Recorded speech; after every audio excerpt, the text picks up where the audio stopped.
So nandito kami ngayon sa kabilang side ng villa or ng Pogo compound, ng Baofu compound, kung nasaan yung mga villa structures dito sa loob.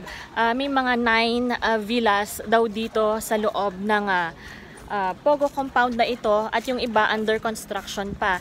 Nandito din yung mga vehicles, including yung nakapangalan kay Mayor Alice Guo na Ford Expedition. But based from the interview she had with another media outlet, ang sabi ni Mayor Alice Guo, she's into buy and sell ng mga sasakyan, at ang sabi niya ay hindi daw nailipat sa ibang pangalan yung sasakyan na naibenta niya, which is a Ford Expedition na nandito.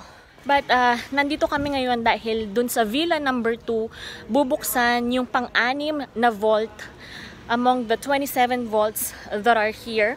At nandito din yung ipapakita ko sa inyo, yung isang aso na hindi nila mai-rescue pa dahil isa siyang bull mastiff.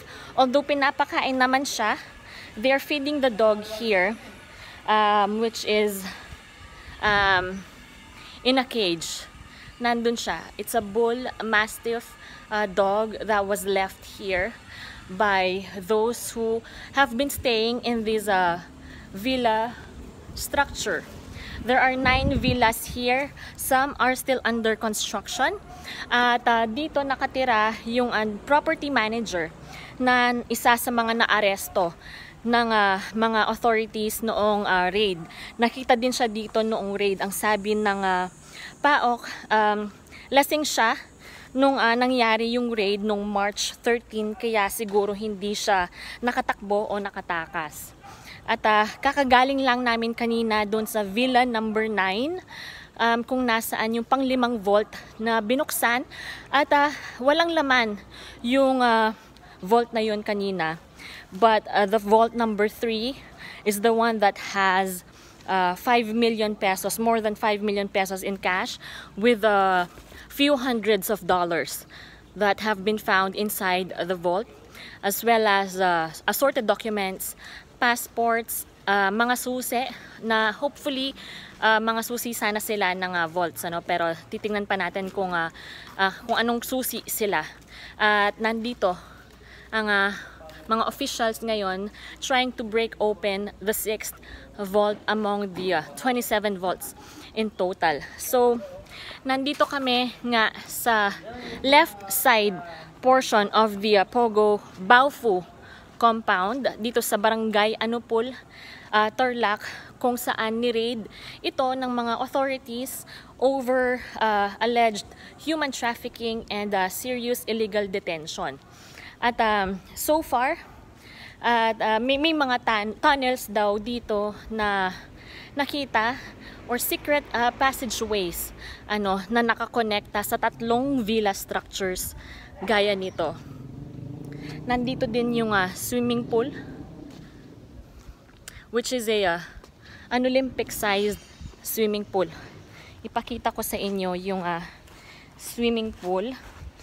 Dahil dito sa bandang area nito ng pool, makikita ninyo kung anong itsura ng kabilang side ng structures ng villa. So, ito ang swimming pool area ng isang villa compound dito sa Baofu. Ayan. So, since nasa left side tayo, sa kabilang side, or to my right, are the barracks, kung nasaan yung mga scamming activities na nakita natin nung nakaraan. At on that area, yun ang ito naman ang administrative building kung nasan yung vaults 1, 2, and 3, and 4. Ayan, that building. And then on the other side, that building, yun ay ang Pogo offices. So, napakalaki ng compound na ito. It's 10 hectares in total, with 36 structures, including the barracks, the villas, and the buildings. Tapos meron din na parang mall daw, according to the residents who are here.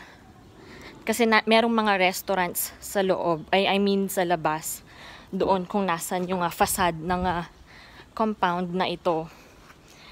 So far, ang hinahanap nila sa vaults, they're trying to check if they can find the crypto wallets and seed phrases kung saan according to Paok Winston Casio, pwedeng buksan, or they're so important because these crypto wallets and the seed phrases na hinahanap nila can lead to the crypto accounts na connected sa mga scamming activities nitong Pogo na to, which is the Zun Yuan Technology Corporation.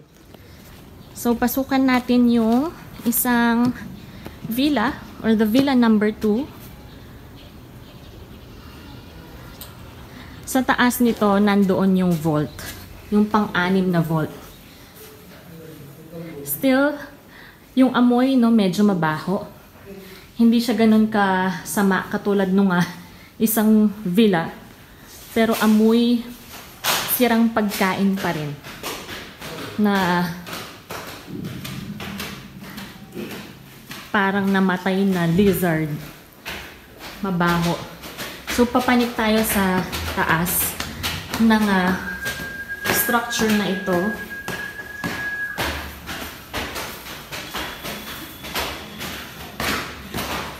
This is the second floor of the villa. Silipin natin yung loob ng isa sa mga villa o yung structures dito sa loob ng mga villas. Yung left side part of the Baofu compound here in Barangay Anupul, Tarlac. Ito ang villa dito sa loob. At mabaho talaga ang amoy dahil yung mga pagkain dito nasira. So, paakyat tayo ngayon sa second floor.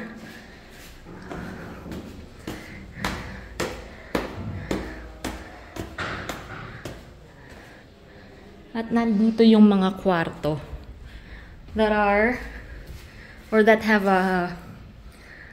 beds. Mga kwarto yung mga nandito sa second floor.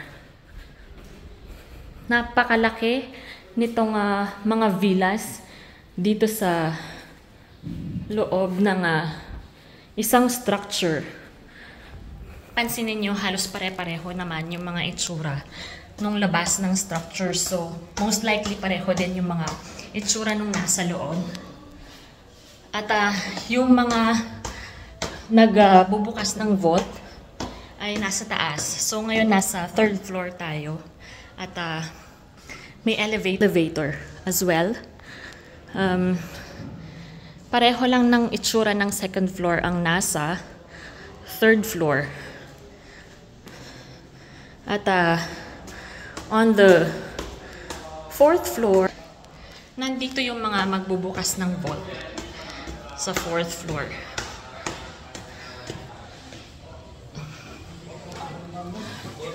At mas maraming nandito.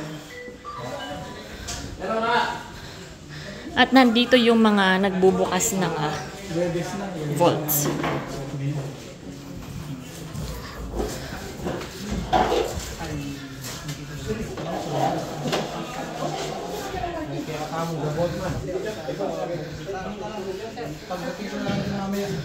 So the fifth vault is inside this villa structure. Kung nasan yung mga bedrooms. At seemingly may mga gamit. May mga gamit ng bata.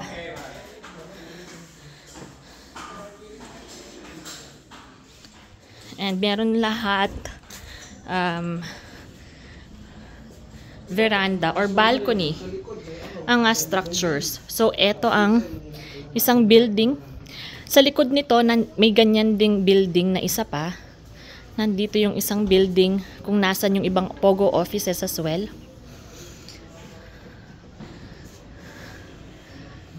This is a 10-hectare property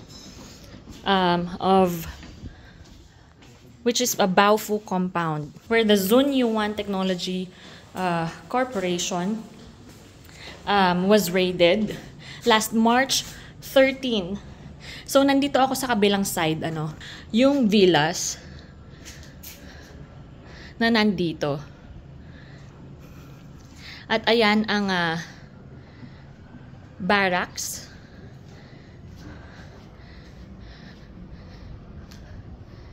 Ito ang buong compound o buong Baofu compound.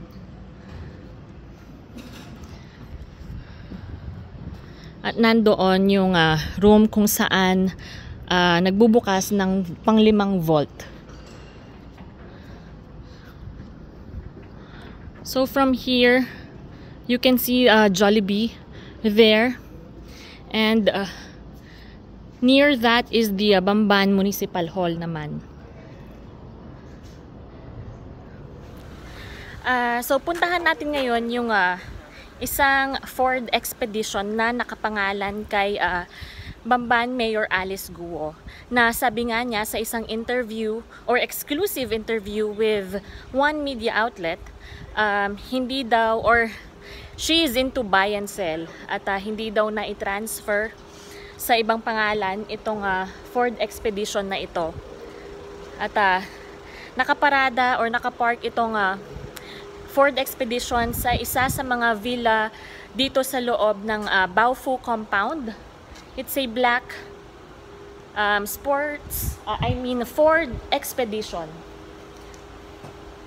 Ito yung sasakyan na nakapangalan kay Bamban Mayor Alice Guo.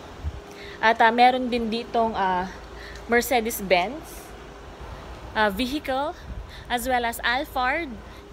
These are the other vehicles na nakaparada dito sa garage. Ang roof nito are solar panels. They are still not sure saan connected itong solar panels na ito, dahil apart from this garage, meron ding mga solar panels yung mga ilaw dito, dahil nga naputulan na ng kuryente ang entire Baofu compound as well as water. So hindi nila alam kung sino ang nagpaputol o nagputol nitong kuryente at ng tubig. At yun lang ang meron dito sa Baofu compound. As for the tunnel, we're trying to get in, go down the tunnel, but apparently dahil walang kuryente, hindi ito o yung pinto daw na lulusutan ay hindi mabubuksan. At doon din sa tunnel, sabi ni PAOK spokesperson Winston Casio, meron din itong panic room kung saan nakikita di umano yung mga nangyayari sa labas nitong or sa buong Pogo compound. So merong mga CCTVs na nakakonekta na pwedeng panoorin ng mga nandoon sa panic room, which is located doon nga sa tunnel na nakakonekta sa 3 villa structures na ito. There are a total of 9 villa structures here. At per villa structure, merong mga 3 to 4 floors. At meron din silang elevator. Some of the structures or the villas here are still under construction.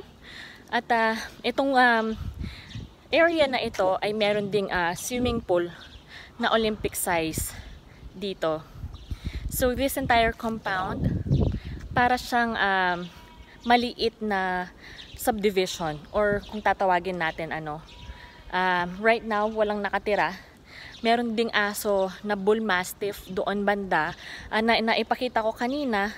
At according to those who are taking care of this property, habang walang tao ay may nagpapakain naman dun sa aso. There's another dog, a border collie, that was found here, but nai-rescue na rin ito ng PAOK. At yun lang ang nangyari or pangyayari today, dito sa Baofu compound, sa isang legal POGO, or was a legal POGO na Zunyuan Technology Corporation that has scamming activities or illegal activities na nakita sa mga areas dito din sa loob. At so far nakakasampung vaults na na-open na ang mga officials dito, at meron pang mga ilang vaults na bubuksan dito pa sa ibang kwarto dito sa mga villas, but so far 10 pa lang ang mga nai-open na.